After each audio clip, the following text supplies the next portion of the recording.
Welcome to the Samuel Miller Mansion in Columbia, Pennsylvania, where history lingers and the walls still whisper.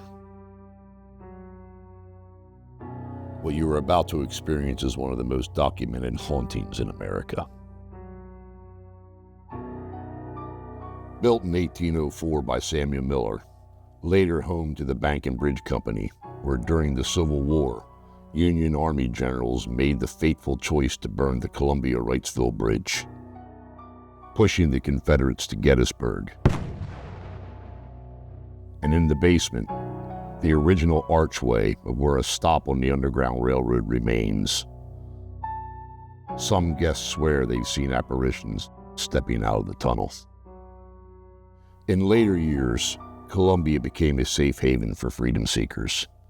But in the servants' quarters attic, a mystery remains. Behind a false wall lies a hidden space, a room that locks only from the inside. Some believe it was an early 1800s panic room. Others wonder if it was meant for something far more sinister. Would you dare lock yourself inside? Colonel Samuel Schacht, longtime cashier of the Columbia Bank and Bridge Company, was laid to rest here in this very parlor in 1889. At 92 years old, he was remembered as the oldest man in Lancaster County, and for the music he played on his violin. Even now, guests say they hear footsteps and faint sound of strings on a quiet night. Some swear they also feel the gaze of his wife Hannah, her self-portrait watching from the wall. Columbia wasn't just a crossroads for commerce.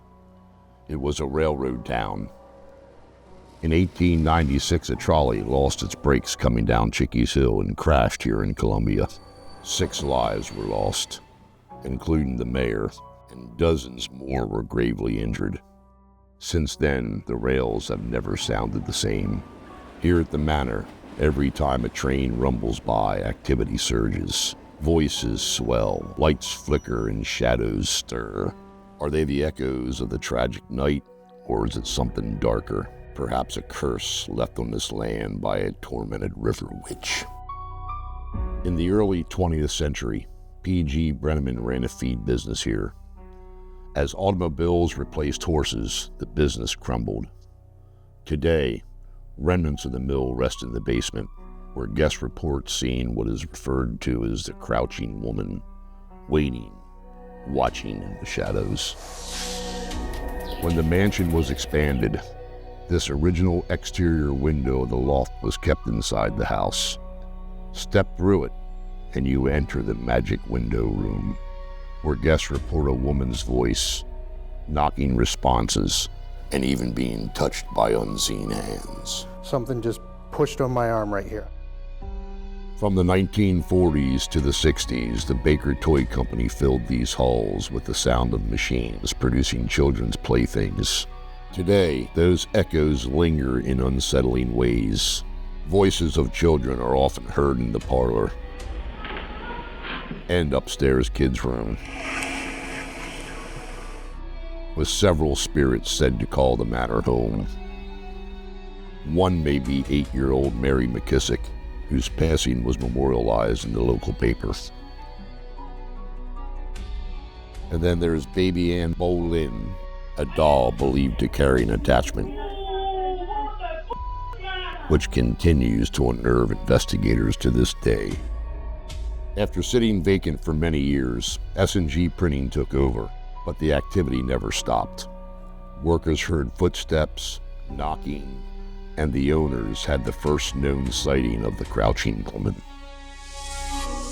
In 2017, Rowdy and Amy took ownership of the mansion, continuing to operate art printing company while also opening the house for public ghost tours. By 2023, My Haunted Manor USA arrived, with 24/7 surveillance capturing every shadow, every whisper, every encounter. Bader brothers Jeff and Trey, led by Ghost Hunters alum Daryl Marston, the My Haunted Manor team is taking paranormal research to an entirely new level. From freedom seekers in the Underground Railroad, to the crouching woman, to children who never left, The Samuel Miller Mansion holds centuries of history. Tonight, you walk the same halls and perhaps meet the same spirits. This is My Haunted Manor.